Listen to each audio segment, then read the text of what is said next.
Welcome back, ladies and gentlemen, for another episode of The Corner. Today is a little bit special since we today have my co-host who have recently become one of the top leading experts on the Magna Carta. At least like in this very moment, because like he's all caught up on it. He has read the articles, he has studied it in the university for years, and now he is here on the motherfucking corner, y'all. So welcome, Alexander. Welcome. Thank you. First of all, I do want to clarify some misconceptions about that statement right there. I haven't studied it for years. I've been studying it for 2 days, but yeah, at this moment I am caught up on the most recent, not the most recent research, but the most recent basic knowledge on it. So if you were looking for a person with a good solid foundation for it, then I would be the best person to ask right now, I think. Even better than my classmates, because I was the one who left class the latest. So yeah.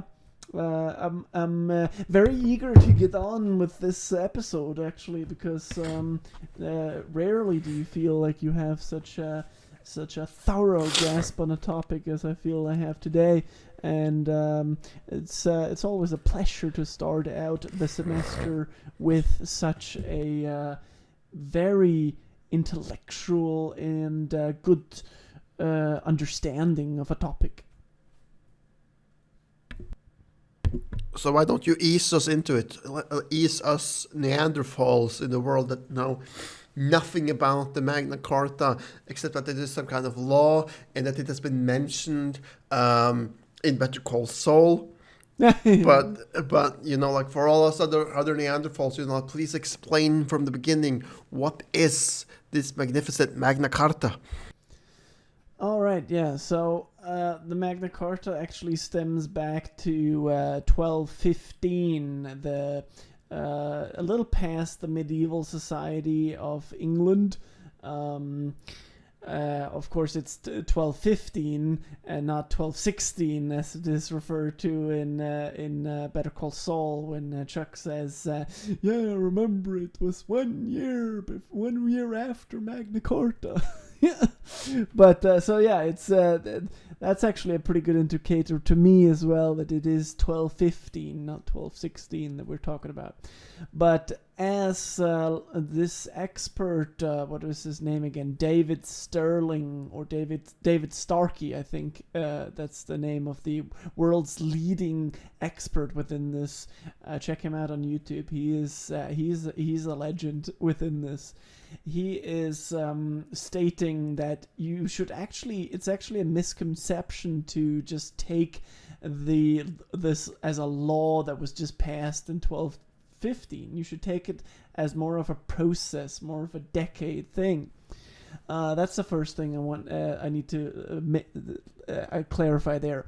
The second thing, actually the first thing, but now I already got the second thing out of the way. But the first thing is that you need to understand, we are talking about feudal age society England. There was nothing that was called Britain back then. It was all England. You had this layered, this hierarchical structure, this pyramid structure, if you will, where you have the king at the top, the aristocracy, you had your earls, your barons in the top, and then you had in the lowest ranks the peasants. And of course, this is as opposed to what we had in the dawn of enlightenment in the 18th century. For you folks who don't know that, in the 18th century we had the bourgeois, the middle class, so to speak. That didn't exist back then in the 13th century. There you only had your top, your lords and your barons and stuff who were super rich, and then you had the peasants who were super fucking poor. And that's basically the foundations of that. That's how society was before the Magna Carta came into place. And the reasons why it came into place was because there was this King John, who is a central figure for the development of this law, who was basically, I don't know how he exactly came to power. I haven't studied it thorough enough for that.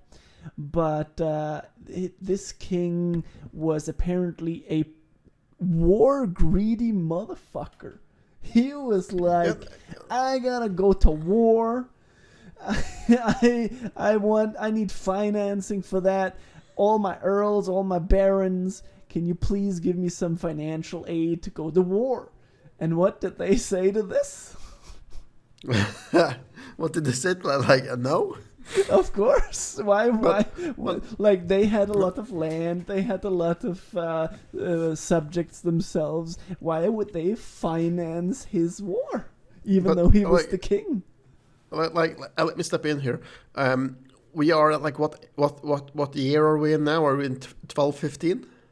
Yeah, we're in. Right. We're just before that. We're in like in the first half of that century. Like, okay, but still, like, this is 12, this 10. is almost only 150 years after the Vikings, actually after the Danish Vikings held the majority of England as part of their North Sea Empire, which consisted of all of Norway, a small part of Sweden, and then this huge part of England, right? Yeah, so like, I can like semi understand that now, like, you have a king of England that is a warmonger, because he knows the history, he knows what it has been like to be passive, right? Then it's very easy to develop this attitude with like, the best defense is offense, right? It's true. And I think that's like probably been like part of it, like afraid of losing it, right? And like, and then you need to be like a little bit of a warmonger to show the rest of the world, or at least the surrounding world, that you are a force to be reckoned with, I think.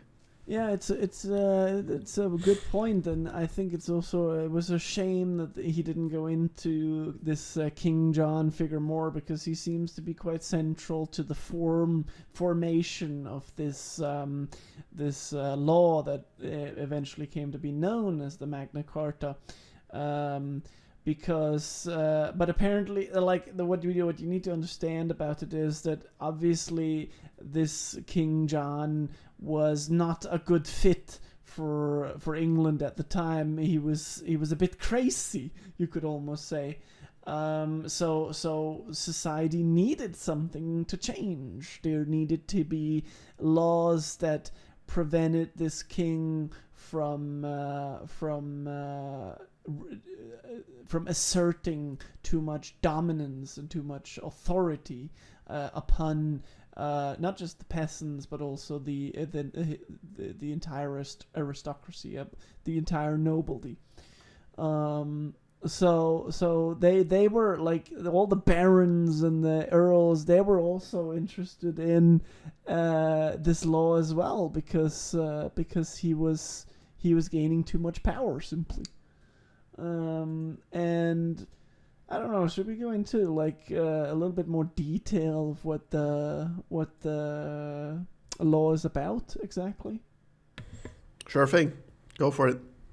I mean, this is going to be an episode on it, so why not? I mean, we have the time, I suppose. But like, at the end of the day, there was of course the whole text is like cornucopia of 69 different laws, and I actually listened to the whole thing. You can Google it on YouTube, and there's a dude reading it aloud in a very monotonous voice. and I listened to the whole thing early this morning. But some of the most important things that I can extract here is you had the freedom of let me just consult my notes here. Yeah, the freedom of the church. So that the obviously there was a lot of religious reasons as well. So the King John, he was embalmed, like he was very much on top of the church and wanted to rule a lot. He wanted to have a lot to say of the Pope, and he wanted to basically be on equal grounds with the Pope. And like after the Magna Carta was implemented, that was sort of lifted in a way, so that the church had much more free reign, which is actually like contrary to the what happened at the Reformation with Luther, who was very much pleading for the Protestantism, whereas back in the 13th century we have a shift from the king's absolute power to the Catholic power. So it's a lot of different religious movements that happened in these times, and now that I'm talking about it, I can actually see why they decided to put the Act of Supremacy, which came in 1534, together with this Magna Carta, because they relate to one another in that we have this shift in we have first the king who was on top of religion in the 13th century, then we go to Catholicism, and then in 1534 with the Reformation we have the Act of Supremacy, and then we shift another time over to Henry VIII, where we then have Protestantism that takes England by storm. Right. So sorry, that was a lot of information there. I just wanted to shoot in, like, so that what I'm taking from all this, when they made the Magna Carta, it wasn't like they boom, here's 63 new laws. They made it piece by piece. Yeah. Adding clauses to the Magna Carta. And then eventually removing clauses, because today seems to be only four clauses of the 63 active in British law. Yeah, you're partly right. You're right in that they it probably took some time to make it, but a lot of the laws were actually very specific to the population's needs at the time. For instance, there's a clause that states, let me just find it here. There's a link on the British Library. You can go check this out as well. This is the source. The clauses of Magna Carta.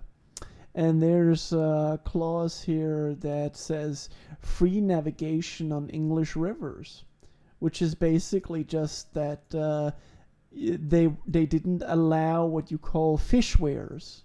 You know what that is? Okay, like fish wares, like fishing goods? No, it's spelled WEIRS, so a ware. A wire? No. It's a old English word. It's basically a V-shaped structure that's built of wood, and it was used to. You have this on modern fishing ships, actually, like trawl, where they catch the fish. Oh, in a V-shaped wood contraption. Right. Yeah, I know what you're talking about. You're talking about like the cage that you're like sinking into the water and dragging behind your boat, right, to capture fish. Yeah, right. exactly. Right. Exactly. And then this was the thing that was prohibited, because what this thing did was that it actually prevented the flow of the river in the Thames. So essentially, what it meant that when a lot of boats were fishing with these fish weirs, the river would lose its stream and the transport would stop. And that's why they implemented this relatively simple clause to prevent that the trade would stop in London. Right. And that's one of the things they implemented. And that actually lasted all the way up to the 1960s in London, and also the major cities. Before that was taken out of the Magna Carta. I believe it was actually, now that we're on it, three of the clauses that are still in effect today in England. And one of them, the most important of which, is that some of these older cities, these London and bigger cities, have the right to exercise their ancient, what was it? Their ancient something is a very important sentence. Let me just check. They're ancient customs, right? They're ancient customs and trades. And I'm just like freaking amazed, like that, the way of the evolution to be making the Magna Carta, right? Yeah. While before, just like 150 years before that, when you had like the Vikings there, it would have been like, hey, you got a problem? You got a problem with what I'm saying? Then we can do like a death match, and then we can see afterwards. Yeah. It's crazy, man. Like, if you think about all this stuff, and this is something that I've been thinking about multiple times today and yesterday as well, like how evolved the English were with regards to law as opposed to us Scandinavians. Still beating each other with axes and shit. But they were also like semi more evolved than us, even in the Viking ages before we came over there, because then the English kingdom was like divided into smaller kingdoms, right? And they were living pretty much in like semi peace, at least, like with trading agreements with the different territories of England, right? Yeah. And then comes the Vikings, which is basically nothing more than a bunch of like cavemen, a bunch of cavemen on boats. What? What? Yeah, and that's shown very good in that show is called Vikings, actually. Vikings. Where they are shipping. I remember that scene where they're just coming in, and this monk is standing there just shaking. Because he's like, he thinks these are devils, like from because they're very, very religious. Oh man, I remember that. Yeah.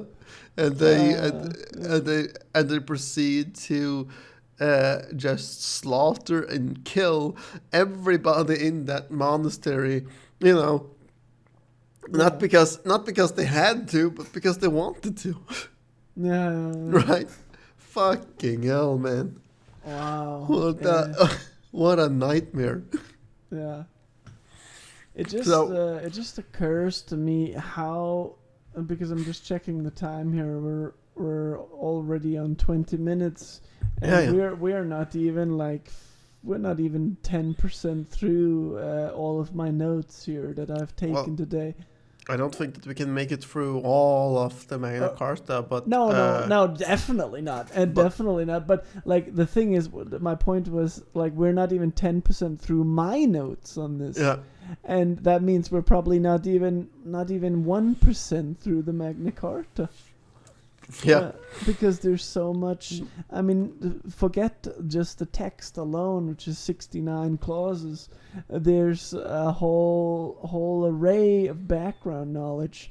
Maybe I can go a little bit into that more. Yeah, because, do that. Because just this law text and shit, that's just boring.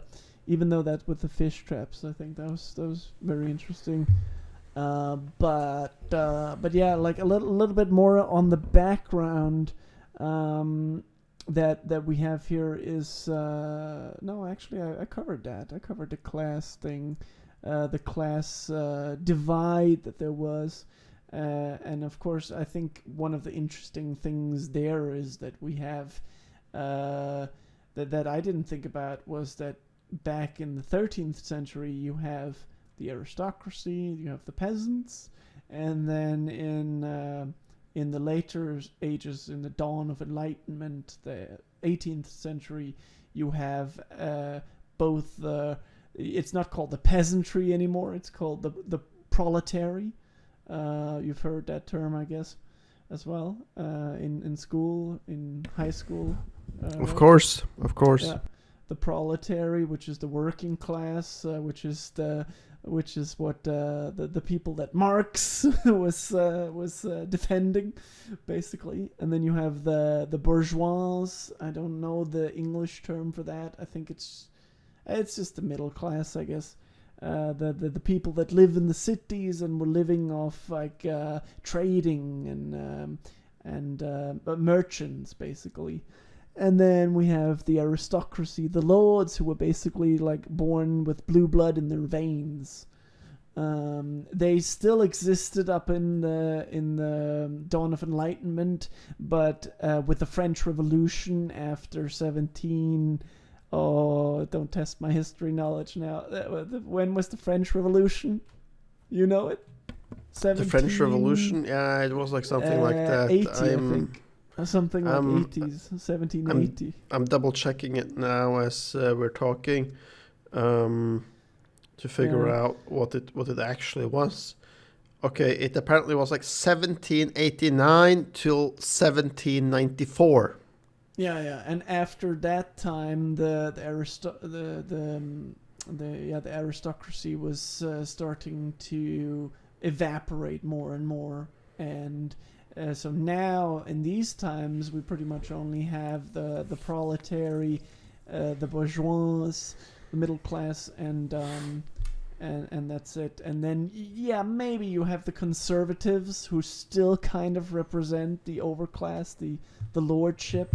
Especially in the United States, where we have these super rich billionaires who are often conservatives.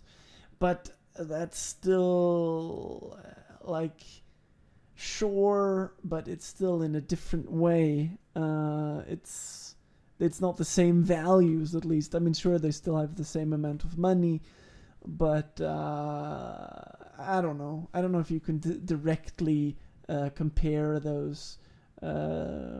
Maybe a little bit. I don't know.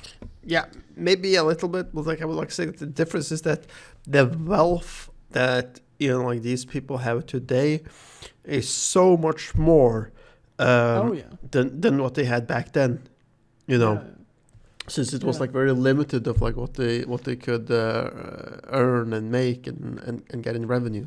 But I think a lot of that also comes from the globalization, definitely, because back then the lord would have some land, sure, he would have multiple acres somewhere, but that would be in that local area. He would not be able to have a worldwide company or an international company, at least, that generates revenues from all around the country or all around the globe, and thus stacking in money from everywhere. Back then, he would just be able to generate money from one particular patch of land, local area. Yeah, because like this globalization and like shipping goods and stuff across continents, that was like first something that came in the first half of the 1900s. like Yeah. first until like the 1910, 1920s. Like this was when we started to ship goods over the Atlantic Ocean, also from England to Canada and America. Due to the very important term here, industrialization. Definitely. That was actually the Red Dead Redemption area. That was just after that. 18. That's when we because like sure the late 1800s. Yeah, the late 1800s, because like sure before this we were also shipping goods to North America and the other way around, but I don't think that it was in the extent that it became, during this revolution that you're talking about. No. I mean, there was a reason why people like Christopher Columbus, great Spanish conquistador, wanted to expand or wanted to sail to India because he wanted that spices, man, because the product was running out when it knew things to sell. Or wholesale, or whatever. Then, of course, he found something even greater. What's now known as probably the greatest country on earth. Some would disagree. I tend to disagree myself, but let's leave that for another discussion. You know the definition of a conquistador? Yeah, kind of, but tell me. It was like specifically, it would have been like a leader in the Spanish conquest of conquesting America, and especially from Mexico and Peru in the 16th century. Like more simplified, they were knights and soldiers, and also explorers of the Spanish and Portuguese empires in the age of discovery. Yeah. Though, I would say that the conquistadors also have like a debatable history, because, for instance, the search for El Dorado in South America, right? Yeah. Where you pretty much have a bunch of these conquistadors from Spain coming there and slaughtering Indians for gold, the same way as the white man did in North America after Columbus discovered America, right? Yeah. Pretty nuts, so. But it is. I mean, there's a lot of history with just plundering things. Right. I find the most interesting thing is I'm sorry for swearing, folks, but holy fuck that we have always been this willing to kill and die for gold. Yeah. Right, hey, they get resources and we want it. At least as long as there has been a society that has some sort of hierarchical structure. I think it's of course, this is beyond Magna Carta. We're not even talking about this anymore. But yeah, because now I'm just thinking logically. I'm philosophizing. So, I think that these wars have only been there as long as there's been society and societal structures. Because if you think about it, back when there was Neanderthals or back when we were hunter-gatherers, they weren't that interested in gold. They were just they were even more interested in iron, just for weapons and stuff. They didn't even know what a currency is. This is that. Exactly. I was going to say that, this is at the time where we were valuing practical stuff, right, instead of currency. But once currency gets introduced and shiny stuff gets introduced, everything changes overnight. Well, not just the shiny stuff, because I can imagine there would have been people. I mean, You can just imagine there's a hunter sitting, polishing up his spear, and then all of a sudden, wow! His iron tip on his spear grows shiny. What a beautiful thing! But he wouldn't kill for that. No, Maybe, it evolved. maybe he would. It evolved like with a trading culture, right? Yeah, but yeah, exactly. It evolved with the people starting to implement rules over it and Right. and passing some sort of laws that say we have a requirement on this, like this land is ours. Like when they settled, the settlers. Of course. This land is ours. This land is yours. What if we take this land of yours? Then we can take your treasure. Oh no, you can't take our treasure. Now comes the wars. And I believe like this would have to have been like part of the reasons why the Magna Carta was invented in the first place, because laws is atypically have a double-sided function, which is like one to protect the state, i.e. the country, and number two also to protect the people. You know. Yeah, definitely. Because if you don't have these things and these laws to prevent it, then you get exactly that. You get a free-for-all bloodbath. Whoever survives, the survival of the fittest gets the territory, gets the resources, gets the stuff, right? Gets the treasure. Yeah. And but then again, only to that point where the law and order still exists, right? Because if you don't have a country that can claim, oh, this coin is actually worth something, if there's nothing there to enforce that, then you can't use it for anything, and then it grows useless, and then we start at ground zero again, where you need that law and order after all, even though you actually wanted anarchy to start with, and then the circle has been completed. Yep, exactly. So sure, you need that there in order for it to have an effect at all, right? In order for there to be a reason to have that effect. Yeah. But like you. So I you think could like take like this, for instance, like in comparison, would you rather live in a country with law and order, or would you live in, say, the Wild West, or some of these countries in the world where there is no law and order and survival of the fittest? Well, that's easy for me because I'm born here. I don't know any other life than living here, so I guess I would choose law and order.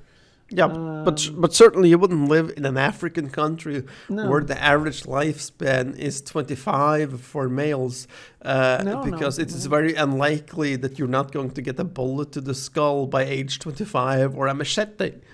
Yeah, right. That's true. And with Africa, the problem is also that they have all the problems. They have both the they are still, of course, suffering from the colonization after the first or during the First World War.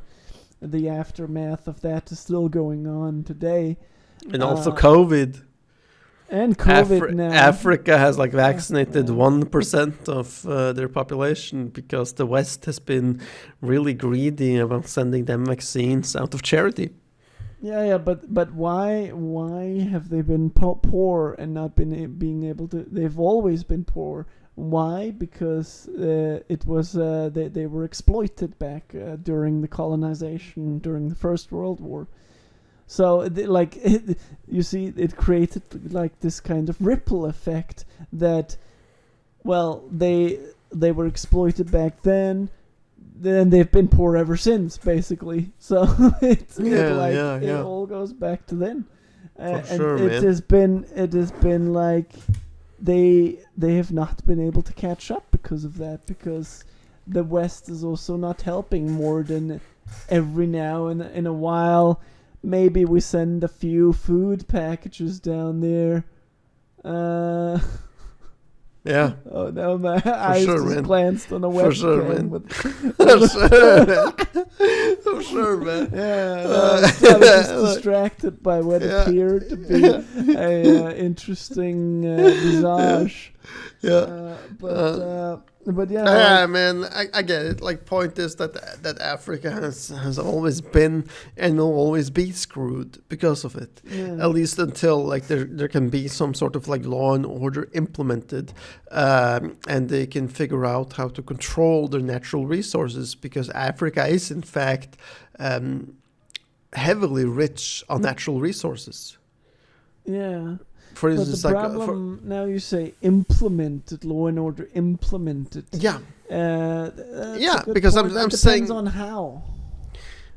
I'm talking of like how it is working in the West with democracy. Oh yeah. Democracy, people deciding who to run shit, and not fucking warlords with golden AKs and machetes, pretty much like almost like it's back to the caveman age, you know, like firing this in the air and be like, hey, elect me or kill you, right? Kind of deal, Yeah, right? but because that's what the central point. Yeah. All these dictatorships that are Yeah. there, and it doesn't help that we try to force implement the dictatorship by going in with our armed forces and saying you need to get democracy. That's what we tried to do with Yep. Afghanistan, and look Yeah, where they are now. that really didn't pan out with Afghanistan.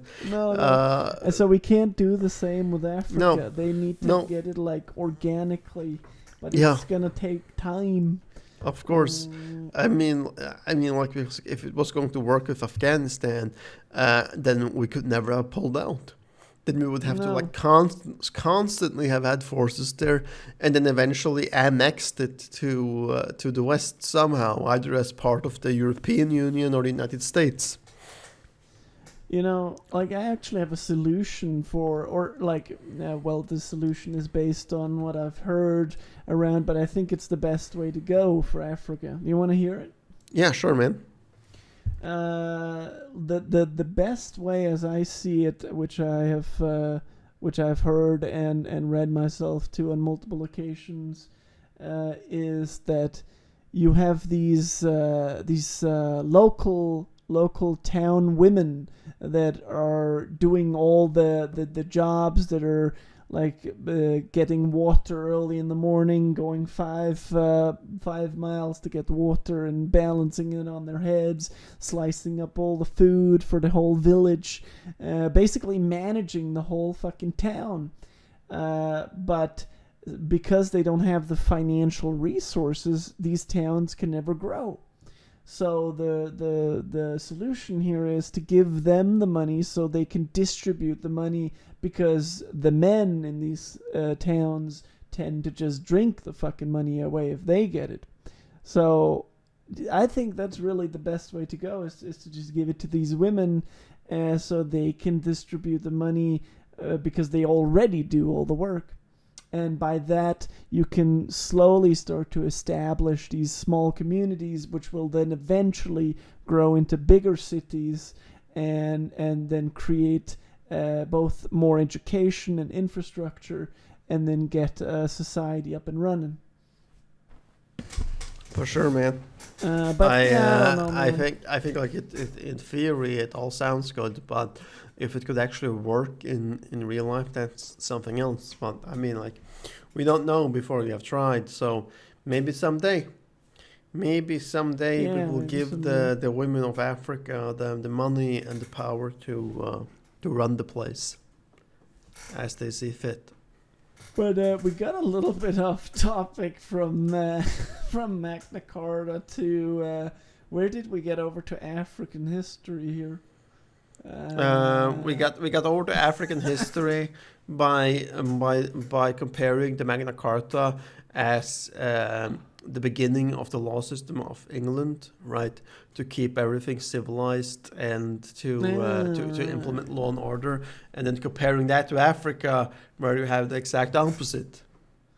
Right, but Right. it also just shows how you can connect a lot more than you think, folks. For sure, for sure. Yeah. So yeah, we can like as the end here, we can talk about the 4 remaining clauses of the Magna Carta. The Do you have any 4 notes? remaining. Yeah, because 59 clauses has been taken out of the Magna Carta, right? So we have 4 remaining clauses. Oh, right. Okay. The 4 remaining. That's interesting. I don't think they went into that much. But yeah, now it could be. Yeah, it could be the. Let me just. Yeah, the town and trade clause, which basically says. Just pulling it up here as we speak. I can just. This is like a whole paragraph, so I'll just shorten it or dumb it down for you guys. Basically, it is just. That the cities in England had been evolving rapidly through the 12th and 13th centuries. So this clause made sure that they were able to keep their ancient liberties and customs, which was basically the trade and whatnot that you had. Do you have the clauses in front of you? Yeah, actually, I do.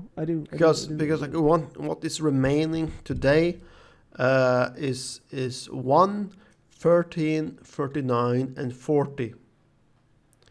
And the most famous one of these is the last 2 that I mentioned, 39 and 40.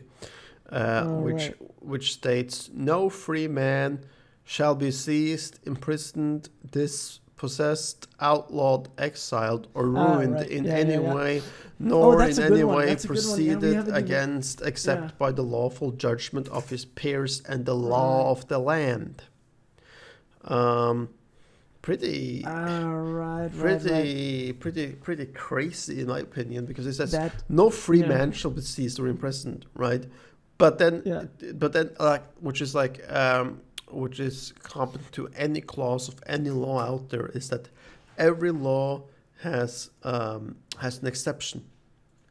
So the exception to this is that the free man could be seized, imprisoned, dispossessed, outlawed, or exiled, or ruined by lawful judgment of his peers and the law of the land. Yeah, or simply the definition of a free man. Yeah. What is a free man? Yeah, what is a free man? What is the definition of a free man? Yeah, because as David Starkey, the guy who's actually an expert on this, as he puts it in this debate that you can also find on YouTube. Just shout out to that again. As he puts it, the term free man back then in the 13th century was defined as actually no, I can't remember what it was defined at, but he was saying while he was in the studio that if we were living in the 13th century, none of you guys in the studio would be free men. So that's just to put in perspective how narrow that definition of a free man was back then. Wow. It was basic, like it was probably only my best guess is that definition was limited to just the aristocracy. Yeah. Pretty much. So that's a lot of peasants that were not able to be under that were actually being able to be prosecuted, that were actually not under this law. Yeah. Wow. That makes sense. That makes sense though, because because the laws was firstly made with thought of the aristocrats, right? So no, actually not. It was actually made for all of them, but this is again a testament to how unstable this, as I said in the beginning, this was not a law that was passed just in 1 year and then it just held up. It was like subject to multiple revisions over a decade. And actually, the week after it was released, it was attacked and it was made what do you call it? It was put out of law again. It didn't. Okay, so it was made. So the law was made, or some clauses were made impotent. Okay. No, or not the used. whole thing. The whole thing. Oh, the whole thing. Was made Okay. impotent until Wow. like December when it was put. So it was put into effect on August, then out of effect a week later, and then again in December. Then some clauses were omitted. But what you can say about this, one of the final thoughts that I have to say on this is, well, not the final thoughts, but for this podcast, is that what you can say about the Magna Carta, it was not the first. It was the first way to formulate some sort of common rules that also implicated the church in a much bigger way than it had before. Not to say that it is the first constitution of England, but it was the first attempt at making a universal law for the future. Right. That's pretty crazy, man. And clause number 40 states, to no one will we sell, to no one will be deny or delay right or justice. That's basically 39, though. I mean, like, But I would like to say like the one of the major key differences there though is that it doesn't state free men, right? It states everyone. To no one will we sell. So like this is not meant only for those or those or those. This is meant for everybody. Yeah, but at the same time, under the law. Isn't it also quite vague? What is right and what is justice?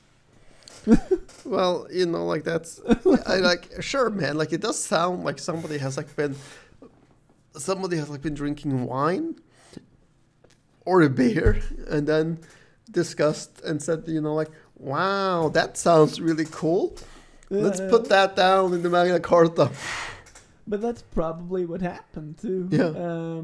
And then it was just revised a little bit and then put in there. But one thing more I wanted to say to 39 before we end it. This a key term here for this law is the wonderful Latin phrase habeas corpus, which in English basically means as much as let you have the body, which is actually used very widely today in the US as well. Probably the US has taken this in more than Britain, because for instance, does the phrase innocent until proven guilty sound familiar? Yeah, of course. And that's basically what it is. It basically says that you can't prosecute somebody without having him and his peer, like without having the perpetrator and the victims present for the trial. That's basically what the law 2039 means, and that's probably also why it's still in Magna Carta today. Wow, that's crazy, man. So so this is still highly relevant for the law, the judicial system in both Britain and America today. Damn. Well, yeah, I can see that they're been using that a lot in the United States since this is what the United States law system is based on, because that's what the colonists had to go after when they came, and this is what they had to go after when they made the United States independent from the crown. Yeah. So we interesting. We also do need to note, though, that Americans tend to idealize the Magna Carta, at least according to David Starkey, the good old expert. Because and he must know it, right? Because he's a historian. He has studied this extensively. He is one of the top experts of the Magna Carta in the world. And now you guys have heard it, so now you guys are experts too. So I want to say a big thanks to Professor Staurnagel there to come on and explain the Magna Carta in depth in this 50-something minute podcast. A solid foundation. But I wouldn't undersell yourself, because you have just studied it intensely lately, right? And it is still fresh in your memory. So I wouldn't say that your knowledge is any worse than one of the top experts of the Magna Carta right now, because it's so fresh in your mind, So that's why I am saying that you are one of the top experts of the Magna Carta in the world at this very moment. I'm not saying that you are forever, but at this very moment you are. Obviously, you're like in science, in all sciences, not just the humanities, but all sciences. There's such a thing as delusions of grandeur, actually, as thinking that you are. Because the thing is, of course, obviously, you can always learn more. There's always more to explore within any science. Of course. But in order not to stress yourself out, sometimes you also just have to say, we're gonna end it here, because we don't have more than these 50 minutes that we've been recording. So we just have to end it here at some point. We do. And for this episode, I guess we can say, we're experts. I think we can. Yeah, man. Everything we've said in this episode is to 95% correct. Yep. So there's some things that I'm a little uncertain on, but those are discrepancies, and 95% I can vouch for completely. Yeah, let's go for that. 95% experts of the Magna Carta. Thank you all for coming here and tuning in on this very special episode with the expert Staurnagel on the subject of Magna Carta. And do not forget to hit the subscribe button and help out the channel. Peace out.